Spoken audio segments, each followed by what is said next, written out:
ವಿಷಯ ಓದ್ಬೋದು ಕಲಿಸ್ಬಿಡು ಈ ಪರಸು ಮಗನ ಹುಡುಗಟ ಸ್ವಭಾವ ಹಾಗೆ ಮಾತಾಡ್ತಿರ್ತಾನೆ. ನೀವೇ ಮನಸ್ಸಿಗೆ ಹಚ್ಕೋಬೇಡಿ.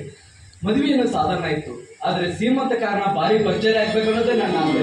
ಆಯ್ತು ಮಗ ಅಭಿಷೇಕ, ನಿನ್ನ ಆಸೆನೇ ನನ್ನ ಆಸೆ.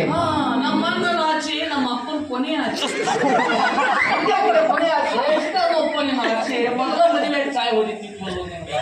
ಇನ್ನೊಂದು 60 ವರ್ಷದ ಮೇಲೆ ಬದುಕ್ತಾರ. ದಯವಿಟ್ಟು ನೀನು ಕಾಡ್ಬಿಡ. ಈಗ 59 ಎಣ್ಣೆ ಕತ್ತಾಗಿಲ್ಲ, ಮುಂದುವರ್ಸಿ ಸತ್ತು ಬಿಡ. ಮನೆಯಾಗಿ ದೃಷ್ಟಿ ಎಲ್ಲರಿಗೂ ಕಾಡಿದ್ದ ಡ್ಯೂಟಿಗೆ ಹೋಗಂಗಿಲ್ಲ, ಬಿಡಂಗಿಲ್ಲ.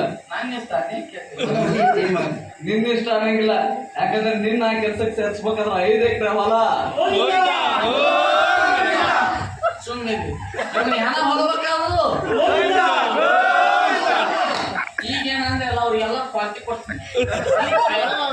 ಎಲ್ಲೇ ಸರ್ಕಾರ ಹೋದ್ಬಿಟ್ರು ಮತ್ತೆ ಹೊಳಿ ಅಲ್ಲೇ ಬರೋ. ಅಲ್ಲೇ